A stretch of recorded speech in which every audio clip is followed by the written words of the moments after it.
Chairman കൂടിയായ സംവിധായകൻ രഞ്ജിത്തിനെതിരായിട്ട് ഗുരുതരമായ ആരോപണം വരുന്നു. ഒരു ബംഗാളി നടിയുടെ ഭാഗത്തു നിന്നാണ് ആരോപണം ഉണ്ടാകുന്നത്. എങ്ങനെയാണ് അതിനോട് പ്രതികരിക്കുന്നത്?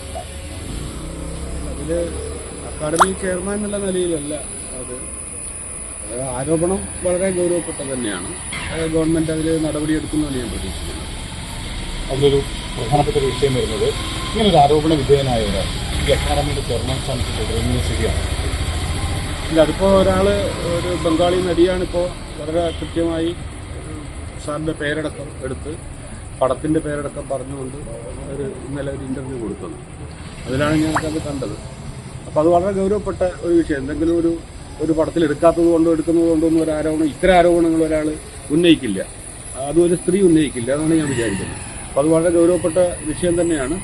അപ്പോൾ അത് വളരെ ഗൗരവത്തോടെ തന്നെ പരിശോധിച്ച് ഗവൺമെൻറ് അതിൽ നടപടിയെടുക്കും എന്നാണ് ഞാൻ പ്രതീക്ഷിക്കുന്നത്. രാജിവെക്കണം എന്നൊരു ആവശ്യമുണ്ടോ? അല്ല, അത് അവർ തീരുമാനിക്കേണ്ടതാണ്. അത് ധാർമ്മികമായി അങ്ങനെ അല്ല, അത് രഞ്ജിത്താണ് തീരുമാനിക്കേണ്ടത്, നമ്മളല്ല. ഇതിനു മുൻപ് ശൈലി മാറ്റണം എന്ന് പറഞ്ഞത് ഒരുപാട് നിങ്ങളുടെ ഭാഗത്തുനിന്ന് തന്നെ നിർദ്ദേശങ്ങളുണ്ടായിരുന്നു. പക്ഷെ അന്നൊന്നും അതെ, അത് IFFK ബന്ധപ്പെട്ട ചില പ്രശ്നങ്ങളുണ്ടായിരുന്നു. അത് സംസാരിച്ച് അതൊക്കെ ഒരു സമവായത്തിലെത്തുകയും ആ പ്രശ്നം പരിഹരിക്കുകയും ചെയ്തിട്ടുണ്ട്. രാഷ്ട്രീയ നിയമനമാണെന്നാണ് മന്ത്രി പറഞ്ഞത്. അതായത് അങ്ങനെയാണെങ്കിൽ സ്വാഭാവികമായും സർക്കാർ തന്നെയല്ലേ അത് ഇടപെടുന്നത്? അത് ഗവൺമെന്റാണ് നോമിനേറ്റ് ചെയ്യുന്നത് ഓരോരാളെയും. ഇപ്പൊ എന്നെയായാലും ഗവൺമെന്റാണ് നോമിനേറ്റ് ചെയ്തിരിക്കുന്നത്. അത് അക്കാദമിയുടെ പ്രവർത്തനം വളരെ സുഗമമായും വളരെ കൃത്യമായി നടന്നു പോകുന്നതിന് ആവശ്യമായ ആളുകളെയാണ് ഗവൺമെന്റ് അതിനകത്ത് നോമിനേറ്റ് ചെയ്യുന്നത്. സ്വാഭാവികമായും ആരോപണ വിധേയനായ ഒരാൾ ആ സ്ഥാനത്ത് ഇരിക്കാതിരിക്കുന്നതാണ് നല്ലത്. അല്ല, അത് അദ്ദേഹമാണ് തീരുമാനിക്കേണ്ടത്. പിന്നെ അതിന്റെ ആ ആരോപണത്തിൽ കഴമ്പുണ്ടെങ്കിൽ അതിൽ നടപടിയെടുക്കേണ്ടത് തീർച്ചയായിട്ടും ഗവൺമെന്റാണ്. ജോഷി ജോസഫ് എന്നടക്കം സംവിധായകനടക്കം പറയുന്നു സാക്ഷി പറയാൻ തയ്യാറാണ്. പക്ഷേ ഗവൺമെന്റ് എപ്പോഴും പറയുന്നത് പരാതി വന്നാൽ മാത്രമേ നടപടിയെടുക്കുള്ളൂ. ആ ഒരു സമീപനം ശരിയാണ്? അല്ല, ഈ ജോഷി ജോസ് എനിക്ക് അറിയില്ല. പക്ഷെ ഞാൻ മനസ്സിലാക്കിയെടുത്തോളം അദ്ദേഹം വളരെ സീരിയസ് ആയി സിനിമയെ കാണുകയും ഡോക്യുമെന്ററി ഡയറക്റ്റ് ചെയ്തിട്ട് ചെയ്യുന്ന ഒരു ആളാണ്. എൻ്റെ ഒരു സുഹൃത്തിൻ്റെ വളരെ അടുത്ത സുഹൃത്തുമാണ്. അദ്ദേഹം അങ്ങനെ ഒരു കള്ളത്തരം പറയുന്ന ഒരാളായിട്ട് എനിക്ക് തോന്നിയിട്ടില്ല. പക്ഷെ എന്തായാലും ഒരു സ്ത്രീ, ഒരു നടി, അത് വളരെ സീനിയർ ആയിട്ടുള്ള ഒരു ആക്ട്രസ് വളരെ കൃത്യമായി മീഡിയക്ക് മുന്നിൽ നിന്നുകൊണ്ട് പറയുകയാണ്. പേരടക്കം, സിനിമയടക്കം, വർഷമടക്കം പറയുകയാണ്. അപ്പോൾ അതങ്ങനെ ഗൗരവമില്ലാതെ തള്ളിക്കളയേണ്ട കാര്യമില്ല. പോലീസിൽ പരാതി നൽകേണ്ട ഒരു കാര്യമുണ്ടോ ഇങ്ങനെ പരസ്യമായി പറഞ്ഞ ഒരു കാര്യത്തിൽ? അത് അതിന്റെ നിയമപരമായ ഒരു സംഗതികളാണ്. അത്തരം കാര്യങ്ങൾ എനിക്കറിയില്ല.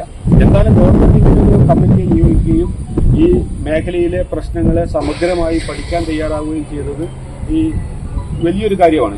ഇന്ത്യയിൽ മറ്റൊരു സ്ഥലത്തും നടന്നിട്ടില്ലാത്ത കാര്യമാണ്. അത് തീർച്ചയായിട്ടും സിനിമയോട് വളരെ ഗൗരവത്തിലുള്ള ഒരു സമീപനം ഗവൺമെന്റിനുള്ളത് കൊണ്ടാണ്.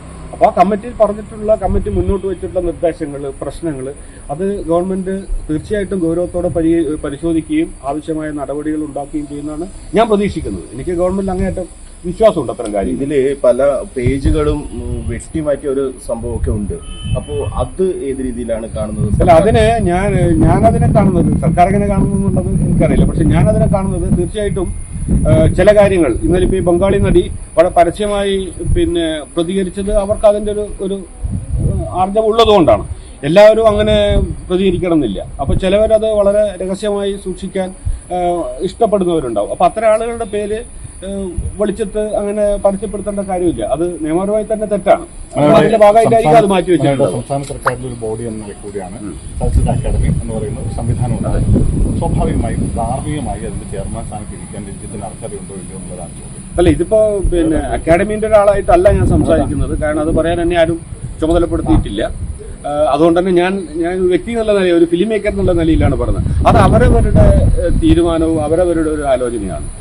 ഒരു ആരോപണം ഉണ്ടായിക്കഴിഞ്ഞാൽ ആ ആരോപണം തെളിയിക്കപ്പെടുന്നത് വരെ, അല്ലെ നിരപരാധിയായി തെളിയിക്കപ്പെടുന്നത് വരെ ആ സ്ഥാനത്ത് തുടരാതിരിക്കുക എന്ന് പറയുന്നത് അവരെടുക്കേണ്ട നിലപാടാണ്, അവരെടുക്കേണ്ട തീരുമാനമാണ്. അതിൽ മറ്റൊരാൾക്ക് പറയാൻ പറ്റില്ല. ഇപ്പോൾ ഗവൺമെന്റിനൊക്കെ അങ്ങനെ ഒറ്റയടിക്ക് അങ്ങനെ ഒരു തീരുമാനം പറയാനും പറ്റില്ല. അത് നിയമപരമായി പരിശോധിച്ച് അത് കേസെടുക്കേണ്ടതാണെങ്കിൽ എടുത്ത് ആ രീതിയിൽ മാത്രമേ ഗവൺമെന്റിന് നടപടി എടുക്കാൻ പറ്റൂ. ഒറ്റയടിക്കെന്ന് പറയാൻ പറ്റില്ല. പക്ഷേ രഞ്ജിത്തിന് തീരുമാനിക്കാം.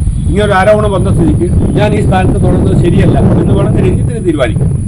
സർക്കാരിന്റെ ഭാഗത്തുനിന്ന് സംരക്ഷിക്കാനുള്ള നടപടികൾ ഇല്ല, സർക്കാർ അങ്ങനെ ആരെങ്കിലും അനാവശ്യമായി സംരക്ഷിക്കുമെന്ന് ഞാൻ വിശ്വസിക്കുന്നില്ല. എന്തുകൊണ്ട് പിന്നെ നടപടിയെടുത്താൽ മാത്രം, പരാതി കൊടുത്താൽ മാത്രമേ? അതാണ് അത്. ഇപ്പോ അതിന്റെ അവസാനഘട്ട നടപടികൾ എന്തൊക്കെയാണ് അതിൽ ചർച്ച വന്നിരിക്കുന്നത് ഞാൻ അറിയുന്നില്ല. ഞാൻ ഈ മീഡിയയിൽ കൂടെ കാണുന്ന കാര്യങ്ങളേ ഉള്ളൂ. എന്തായാലും ഗവൺമെന്റ് അങ്ങനെ ഒരാളെ, ഇപ്പൊ രഞ്ജിത്തായിക്കോട്ടെ, ഞാനായിക്കോട്ടെ, ആരായിക്കോട്ടെ, അങ്ങനെ ഒരു ആളെ, അങ്ങനെ ഒരു തെറ്റുകാരനായിട്ടുള്ള ഒരാളാണെന്ന് തെളിയിക്കപ്പെട്ട് കഴിഞ്ഞാൽ അവരെ സംരക്ഷിക്കില്ല ഈ ഗവൺമെന്റ്. ഇത് ഒരു ഇടതുപക്ഷ ഗവൺമെന്റാണ്, അതാണ് നമ്മളൊക്കെ വിശ്വാസം. സംരക്ഷിക്കില്ല എന്ന് എനിക്ക് വളരെ ഉറപ്പുണ്ട്. ഗവൺമെന്റ് 100% വിശ്വാസവും.